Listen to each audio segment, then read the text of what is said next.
Good morning. Thoughts from the car today. I was thinking about things that tend to make us unhappy or tend to make us feel discontent. And I think a lot of times we have attachments to certain things that we don't even realize we have attachments to. And this one's going to be kind of a quick one today because I'm just going to be listing out some of the things that we find attachment to, and why they hurt us. So one of the biggest ones is approval of others. I've talked a lot about people pleasing. When we want approval from other people, we tend to make decisions that are not things that we are happy with or that we are okay with in the long run. And then we end up having to pay the consequence for that choice. So if we want more happiness, more contentness in our life, we need to release the attachment to approval of others. One that kind of goes along with that would be like perfection. So often we want to look perfect, be perfect, act perfect, have the perfect family, have the perfect story, have the perfect life. And perfection really is an illusion because none of us make 100% of the right choices all the time. And so this idea of perfection in our life is something that weighs us down, and we have an attachment to it because of perception of others again, and how we even expect from ourselves, like certain expectations from ourselves.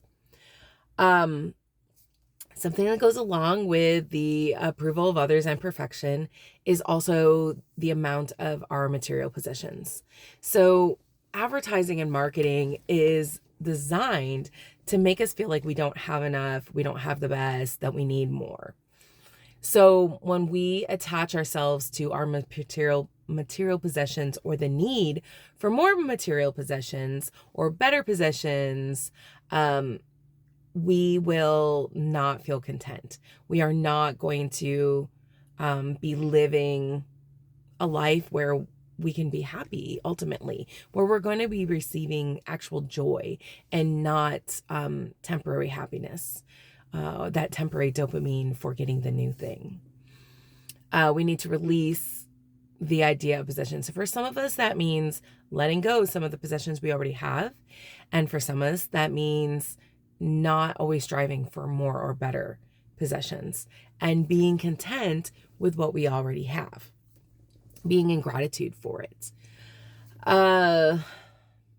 Another major attachment that a lot of us have is living in the past or living in the future instead of living in the now. So we either think we had it better before, or some of us we realize we didn't and the past was terrible and we're still living in that. Maybe not in the sense of the circumstance, but in our minds, our inner minds, we are still living in that past, whether good or bad. And then conversely, we can try to be just always living for the future. Well, I'm doing this for my future. I'm doing this for my future, my future. And being future minded is a great thing. I'm a future minded person myself. It helps us to attain our goals, to be focused, to be on the path and using our purpose. But what we miss is we miss the now, the moment, the presence in the moment. And we tend to miss what's happening around us because we're either thinking about the past or we're thinking about the future. So if we can release that attachment, that will bring us more contentness in our life, contentedness in our life, and less stress, more joy, and overall peacefulness in our life because we're not thinking about something that we can't change in the past and something that we desperately want to change in the future, which kind of goes into the next one, which is the idea of control. This one's a really hard for me. I'll be honest with you. This is something that I struggle with. I have been struggling with. It's something that I have been working through a lot in the last few years, and specifically probably the last couple years. And I feel like I've made a lot of headway with it, but it's still a bugaboo for me. Wanting to control every aspect of my life, wanting to control the aspect of lives of those I care about, the outcomes of things.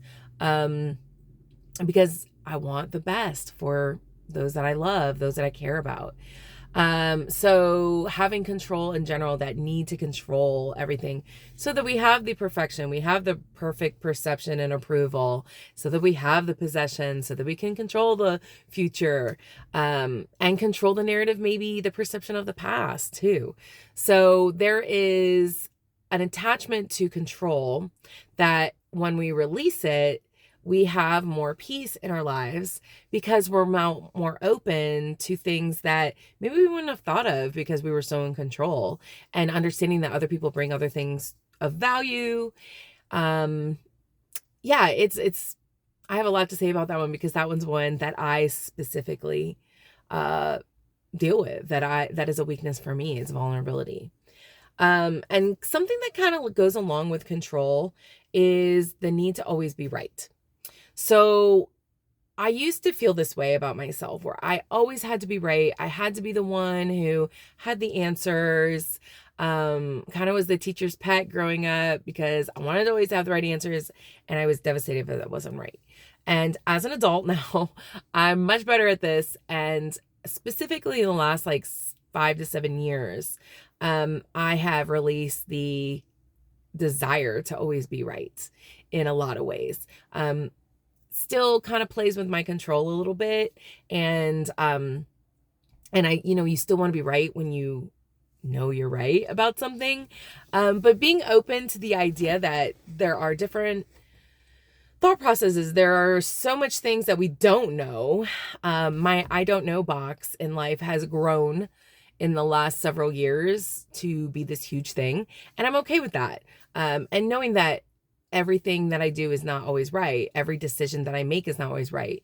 My ideas are not always right. And that's okay. That releasing that attachment gives us freedom to learn and grow and evolve. And for me specifically, that's how I have learned to grow and evolve a lot, by releasing that attachment of always being right. Another area that a lot of people have attachment to and they don't realize is negative self-talk. I don't know about you, but I kind of grew up in this environment where, about humbleness. Like, humbleness and negative self-talk are not the same thing.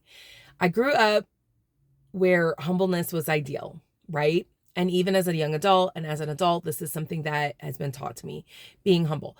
And they're right in that humbleness is wonderful. It is good. It is what attracts more to us and abundance to us in a lot of ways. And you can be confident and still be humble. So there's a tension there.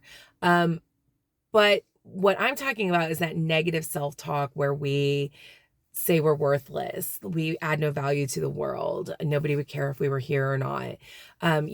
That you are such a fool. Like, I literally was doing that on the way to work today, thinking about a situation in my life. And I'm like, I am an absolute fool for making that decision, or doing that thing. That was not a good choice.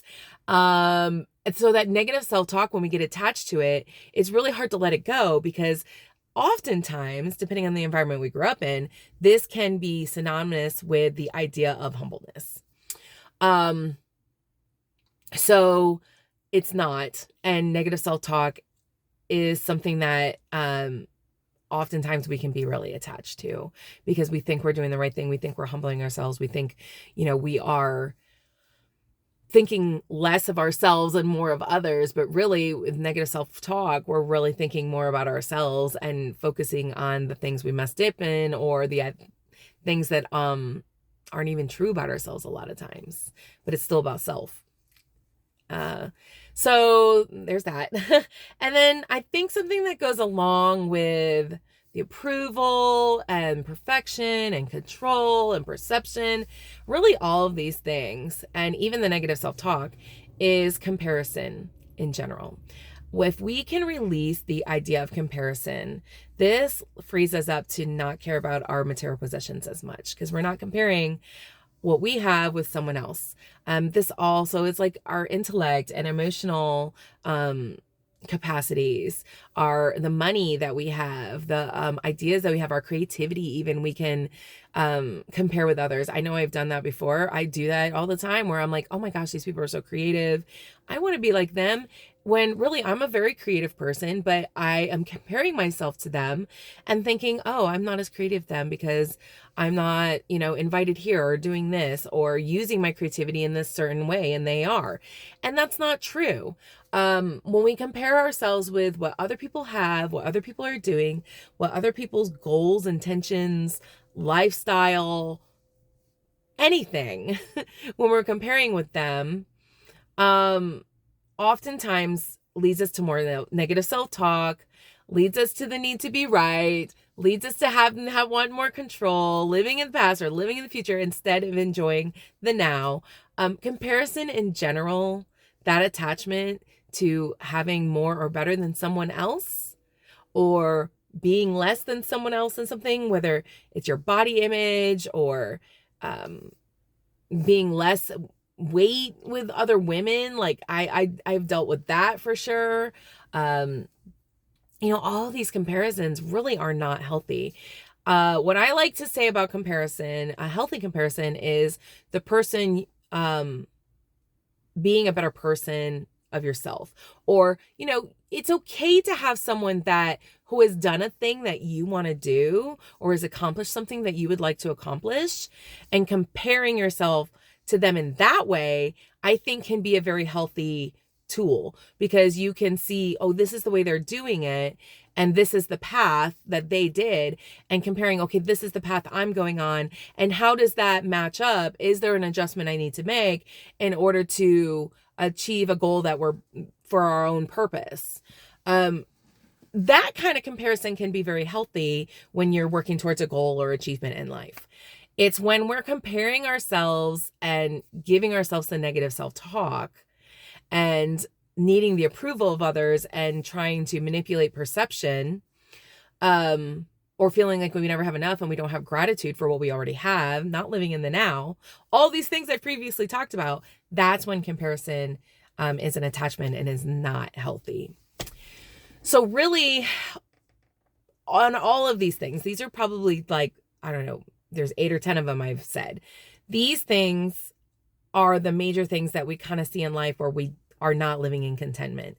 So we need to release those things, those ideals, those goals or perceptions, whatever we want to call them, in order to live in peace, to live less stress, less anxiety, more contentness, calmness, to be, as I were talking about yesterday, our core kind of self. Releasing all of these things allow us to engage our kindest core self, so that we can learn all the different parts of ourselves, of why we are attached to the approval, the perfection, this negative self-talk, the comparison, having more material possessions than someone else, our past or our future, the needing to be right. So all of these things, we can learn these different parts of ourselves, to kind of release the attachment to these things, so that we are more content in life, we're more peaceful in life, and we can engage our core self more so than the parts.